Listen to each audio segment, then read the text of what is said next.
Thank you for having me here, but more importantly, thank you for being here.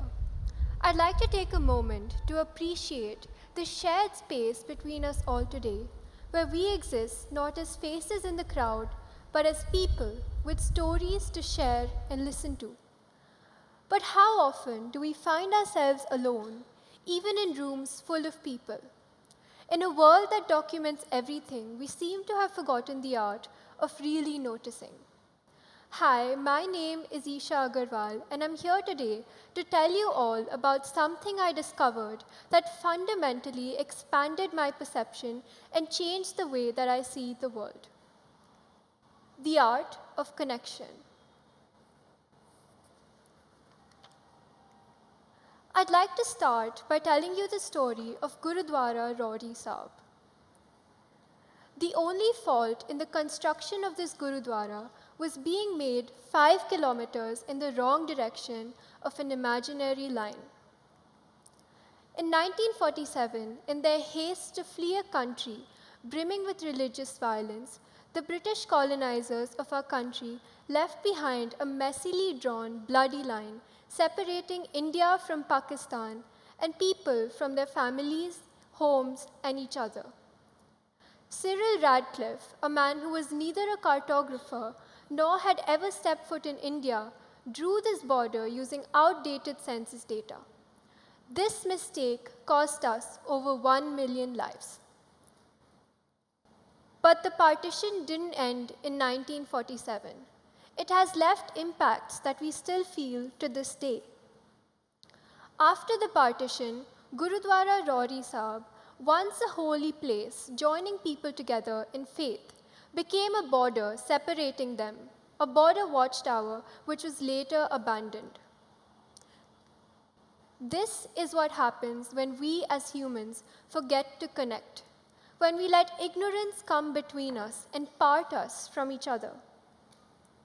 What was once a home became a memory, and what was once a beautiful country of people who lived side by side despite their differences became a land fractured by loneliness and separation.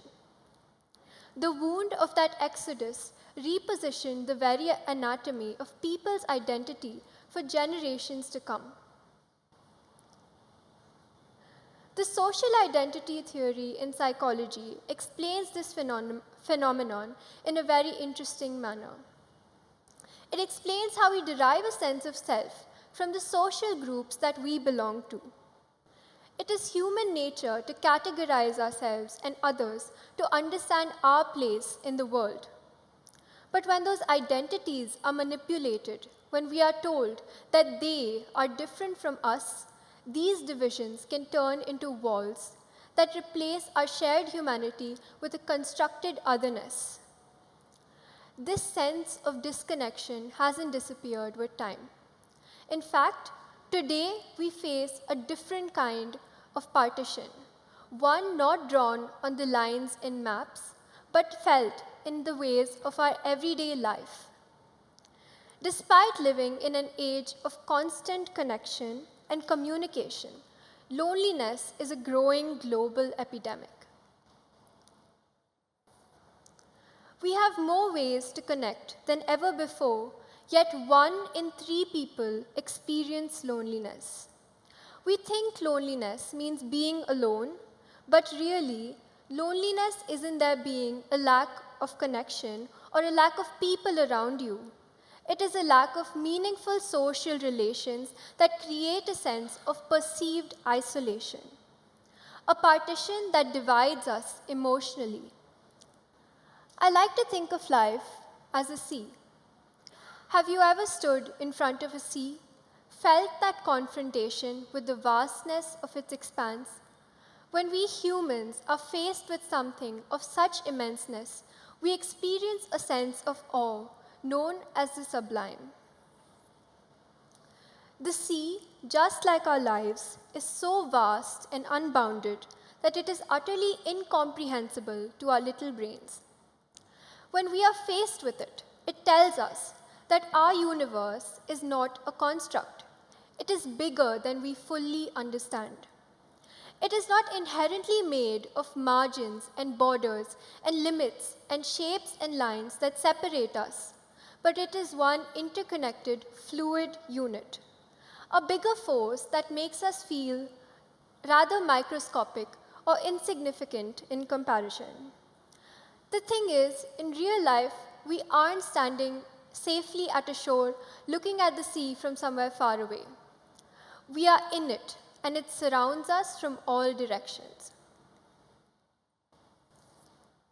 Well, there was a time in my life when I felt in my sea all alone.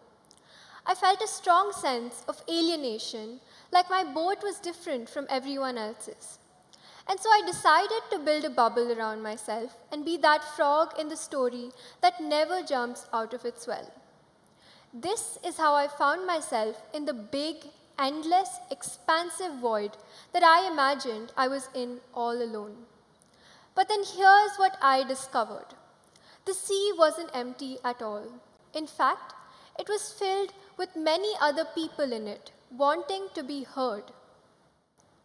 At a fundamental level, the human experience is bound by shared truths and commonalities.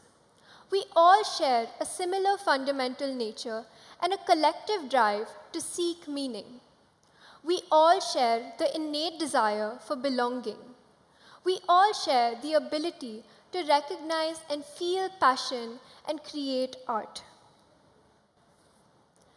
And so, in our world, art might seem an insignificant undertaking to a few people. But it is how I discovered most of what I'm speaking about today, how I discovered reconnection. I learned that connections between us as humans, the finer moments in our life, are what elevate our lives, because the totality of humanity is far greater and deeper than the sum of its individual parts. Because sometimes all we can do is accept that we do not need to know everything, that sadness and happiness fit together like larger pieces in the puzzle of life, or like waves in a bigger ocean.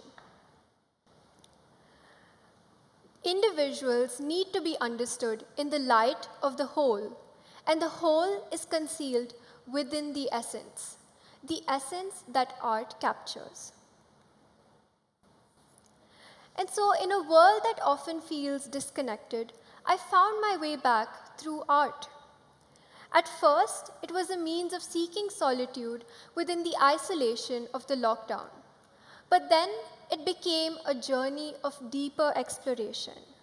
I started empathizing and creating and connecting with more people and learning to push creative boundaries. I even curated an art exhibit for the blind and visually impaired to understand their perspective and their perception of the world. This act of creating art with deeper social relevance led me to a deeper realization. I realized something profound.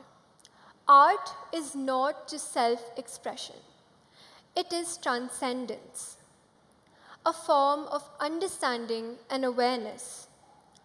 When I started to see the absurdity of the constructed identities we create and the divisions that we create to divide ourselves, I understood the importance of thinking for yourself, of being true to yourself, and of being authentic. Art is not merely an anthropological expression.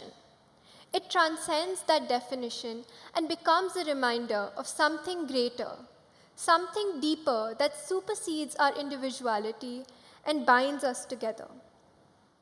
And this is how I understood that we need to stop trying to understand our lives by dividing it and reducing it into smaller parts, but by looking at it as a whole, the bigger picture. There are unseen layers to our reality beyond the surface, and everything has its roots in this unseen level. This idea has been discussed in various fields, from quantum physics and existential philosophy to the collective unconscious theory in psychology.